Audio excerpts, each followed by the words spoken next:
Bab 223. Orangku tidak bisa disentuh siapapun. Di gunung, Winalian menatap Mileye dengan tenang. Kamu adalah orang seperti itu. Nadanya tegas, tanpa memberikan muka apapun.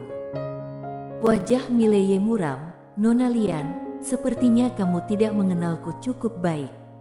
Tapi itu tidak masalah, aku tidak tertarik padamu, Pada saat ini, Winalian di depannya tiba-tiba melompat dan menamparnya dengan telapak tangan, secepat listrik. Ekspresi Mileye sedikit berubah, dia maju selangkah dan meninju telapak tangan Winalian. Namun, ekspresinya berubah seketika, karena pukulan ini, dia seperti mengenai sepotong kapas yang sangat lembut. Mileye hendak menarik tangannya, tetapi Winalian tiba-tiba menggenggam pergelangan tangannya. Saat berikutnya, Winalian menarik pergelangan tangannya dan membanting ke arahnya. Pada saat yang sama, dia menyodok Mileye dengan satu lutut di perutnya. Bang! Mileye langsung mundur 30 kaki. Mileye berkata dengan marah, "Untuk apa kamu gila?" Winalian melirik Mileye dan berkata dengan lembut, "Tangan gatal, aku ingin memukul seseorang."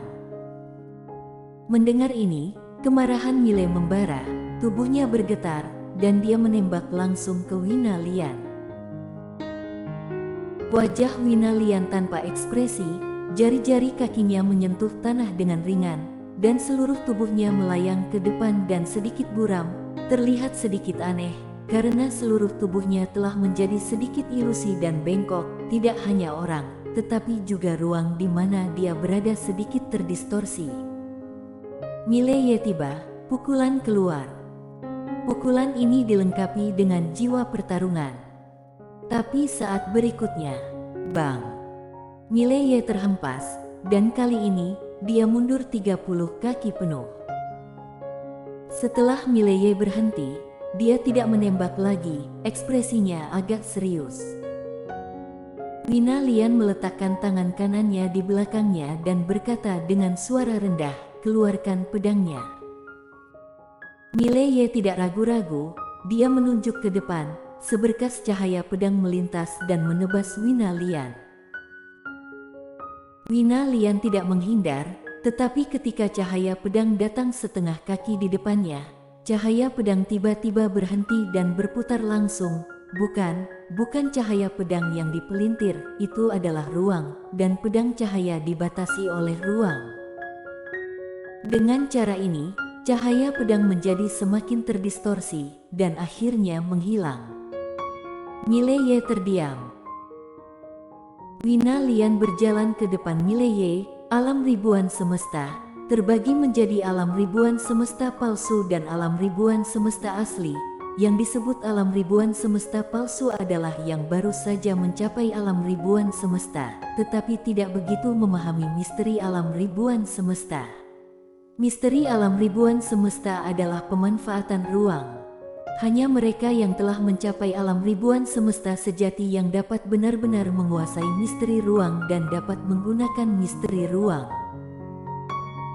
Mengatakan itu, dia menatap langsung ke Mileye, Master Alam Seribu Semesta Kingsu. Sangat sedikit orang yang dapat melakukan ini, tetapi ada banyak di benua Dewa Dataran Tengah. Ketika kita pergi ke Gunung Hilox, kemungkinan besar kita akan bertemu dengan Master seperti itu. Jika kamu masih meremehkan Alam Seribu Semesta, maka kamu akan sangat menderita. Mileye terdiam untuk waktu yang lama, dan akhirnya, dia mengangguk, "Aku telah diajari." Winalian di depannya tidak diragukan lagi adalah alam ribuan semesta yang asli.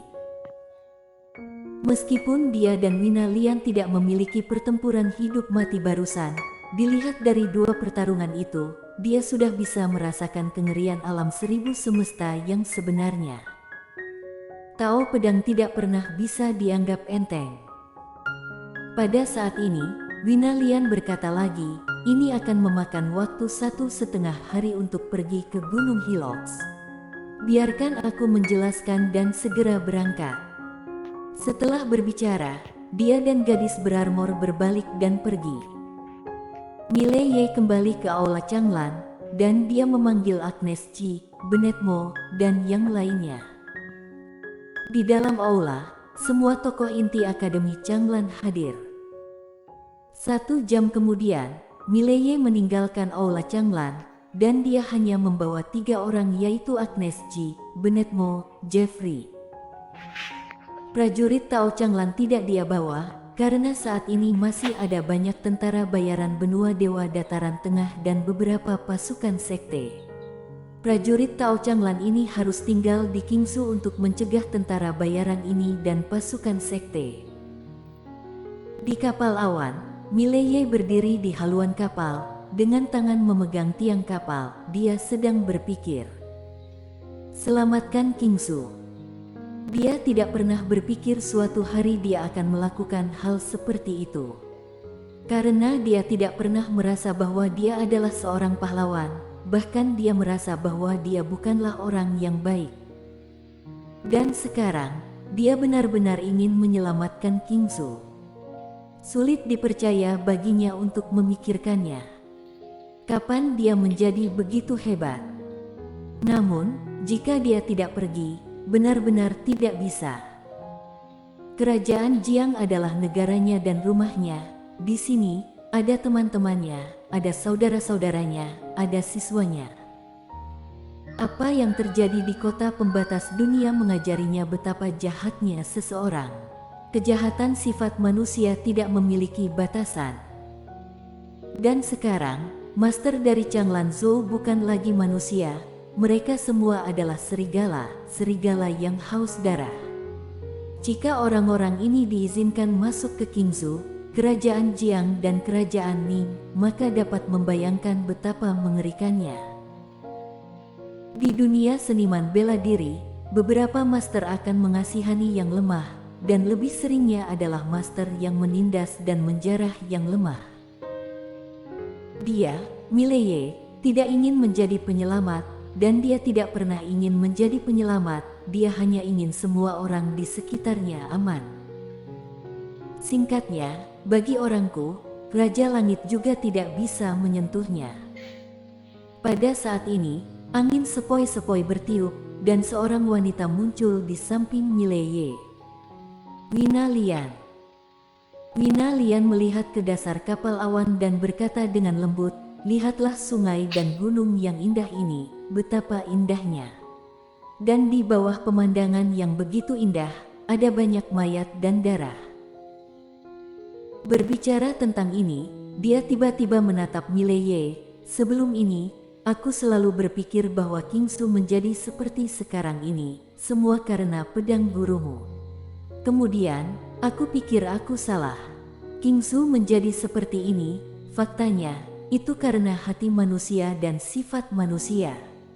Orang baik bisa menjadi jahat, dan orang jahat bisa menjadi lebih jahat lagi. Baik dan buruk." Mileye sedikit tersesat. Tahu pedangnya adalah tahu pedang baik dan jahat, dan apa itu baik? Apa itu jahat? Mileye berdiri di haluan kapal, seluruh orang tampak dalam keadaan tenang. Wina Lian melirik Mileye, berbalik dan pergi. Dia tahu bahwa Mileye mungkin telah menyadari sesuatu. Kapal awan terus bergerak maju, semakin dekat ke Gunung Hilox. Benua Dewa Dataran Tengah, Sekte Bloody. Di aula yang suram, ada sekitar 30 orang yang berdiri di aula, dan bau darah di aula sangat kuat. Di atas aula utama, ada seorang pria paruh baya berbaju hitam. Orang ini adalah The Mind Bloody, ketua Sekte Bloody. Di bawah, seorang lelaki tua dengan wajah muram menceritakan kisah Qingsu, tetua utama Sekte Bloody dipenggal, lebih dari 30 murid elit dibantai, dan kepala mereka digantung di tembok kota-kota pembatas dunia oleh Mileye. Mayat mereka dibiarkan diburu oleh anjing liar dan burung nasar. Berbicara tentang ini, dia memandang The Mind Bloody, tuan muda sekte juga dipenggal oleh satu pedang Mileye di kota pembatas dunia. Lapangan menjadi sunyi. Demain Bloody tanpa ekspresi, membuat orang bertanya-tanya apa yang dia pikirkan. Setelah hening beberapa saat, seorang lelaki tua tiba-tiba berkata dengan marah, "Milye ini benar-benar menindas orang, ini benar-benar mengabaikan sekte Bloody." Mengatakan itu, dia memandang Demain Bloody, ketua sekte, "Kita harus membalas dendam ini." Di lapangan, kebanyakan orang mengangguk setuju. Demain Bloody melirik lelaki tua yang berbicara itu, "Apakah kamu mengenal baik Mileye itu?" Pria tua itu sedikit terkejut dan menggelengkan kepalanya. "Orang barbar Kingsu, bagaimana aku bisa mengerti, aku?" Demain Bloody tiba-tiba memotong kata-kata lelaki tua itu, "Orang barbar. Orang barbar yang kamu bicarakan telah mampu membunuh alam seribu semesta dengan tingkatan hanya alam harmoni dewa. Dan dia adalah master pedang yang berusia kurang dari 20 tahun. Orang tua itu terkejut, "Ini." Mata Demain Bloody perlahan tertutup, "Kita harus membalas dendam ini, tapi tidak bisa melawannya seperti ini. Aku harus meminjam kekuatan lain. Aku secara pribadi akan pergi ke sekte iblis. Sebelum aku pulang, tidak ada orang yang diizinkan masuk ke Kingsu untuk menemukan Mileye itu." Setelah berbicara, dia segera menghilang. Sekte Hehuan. Pada saat ini sekte Hehuan seperti sekte Bloody, seluruh sekte sangat marah setelah mengetahui bahwa beberapa alam ribuan semesta telah terbunuh. Pada saat ini, aula Hehuan sangat ramai, dan mereka semua sedang mendiskusikan bagaimana cara melawan Mileye dan membalaskan dendam tetua Hehuan dan yang lainnya. Ketua sekte Hehuan adalah seorang pria parubaya bernama Tenoli, dan dari awal hingga sekarang, dia tidak berbicara sepatah kata pun, hanya mendengarkan dengan tenang. Di dalam aula, suara itu berangsur-angsur mulai berkurang, dan banyak orang memandang Tenoli. Karena pada saat ini mereka menyadari bahwa tidak peduli apa yang mereka katakan, mereka membutuhkan orang di depan mereka untuk mengangguk. Melihat semua orang berhenti, Tenoli membuka matanya dan berkata dengan lembut, 2 poin. Pertama, Mileye membunuh Akademi Changmu Kingsu, memaksa dunia kegelapan untuk mundur dari Kingsu. Kedua, dia masih hidup sekarang, dan sekte Han Utara tidak memberi kita penjelasan apa-apa. Semua orang saling memandang, dan pada saat ini mereka menyadari bahwa segalanya tidak sesederhana itu. Tenoli melirik semua orang di lapangan, Akademi Changmu jauh lebih kuat dari sekte Hehuan. Namun, bahkan mereka tidak berdaya pada Mileye itu. Apakah menurutmu orang ini sederhana? Seorang lelaki tua tiba-tiba berkata, "Apakah kita akan melupakan masalah ini?" Tenoli menatap lelaki tua itu, "Kalau terus mengincar dia sekarang, akibatnya mungkin sekte Hehuan akan hancur total." Orang tua itu terdiam. Mata Tenoli perlahan terpejam. "Perintahkan semua murid sekte Hehuan tidak diperbolehkan masuk ke Kingsu. Adapun balas dendam, aku pribadi akan menyelidiki orang ini, dan akhirnya akan memutuskan apakah akan membalas dendam atau tidak."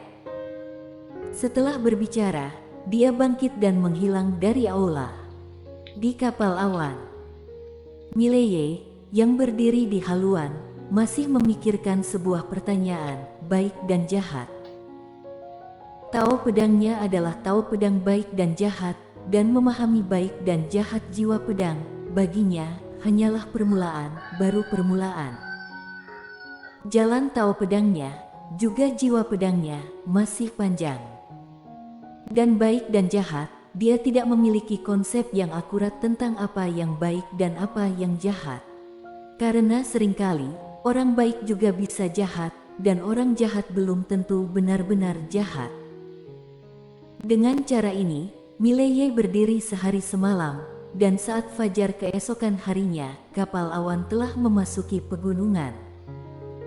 Selama periode ini, Winalian dan yang lainnya tidak mengganggu Mileye.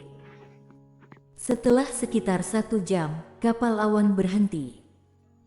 Wina Lian membawa Cindy ke kapal awan, dan di belakang mereka ada Bennett Mo bertiga dan Sally Tuba. Gadis ini adalah yang terakhir datang. Di seberang beberapa orang, ada dua gunung yang menjulang tinggi. Kedua gunung itu dipisahkan oleh ratusan kaki, yang hanya sebuah lorong. Di luar dua gunung, ada laut yang tak terbatas. Ini adalah satu-satunya cara bagi benua Dewa Dataran Tengah dan Changlan Zhou untuk memasuki Qingzhou. Bagian antara dua gunung disebut Jalan Qingzhou. Memasuki jalan ini, itu adalah Qingzhou. Wina Lian berdiri di depan. Hari ini, dia mengenakan jubah Phoenix hitam dan mahkota Phoenix hitam di kepalanya. Alisnya sedikit lebih tebal, dan seluruh orangnya tampak sedikit dingin dan serius. Pada saat ini, seorang pria berbaju hitam tiba-tiba datang dari kejauhan. Pria berbaju hitam itu sangat cepat, dan dalam sekejap mata, dia datang ke Wina Lian. Dia berlutut dengan satu lutut. Raja, master dari benua Dewa Dataran dari Changlan Zhou, akan segera memasuki jalan Qingzhou. Wina Lian berbisik, "Berapa banyak orang?" Laki-laki berpakaian hitam itu berkata, "Di antara mereka ada 16 alam 1000 semesta, 321 master puncak alam harmoni dewa, 6 prajurit bayaran, dan keluarga bangsawan dan kultivator mandiri tak terhitung. Selain itu ada juga 7 master peringkat jenius super, termasuk peringkat jenius super ke-26, peringkat jenius super ke-17, peringkat jenius super ke-15, peringkat jenius super ke-13, peringkat jenius super ke-10, peringkat jenius super ke-4. Tidak jauh dari situ, Sally Tuba tiba-tiba menatap pria berbaju hitam itu dengan heran. Pria berbaju hitam itu mengangguk, akurat. Mendengar ini, Sally Tuba mengerjap, lalu dia melihat ke udara. Cuaca hari ini buruk, jadi tidak cocok untuk bertarung. Wina Lian mengangguk, aku ini berpikir ini benar. Mundur. Setelah berbicara, dia berbalik dan pergi. Setiap orang bersambung.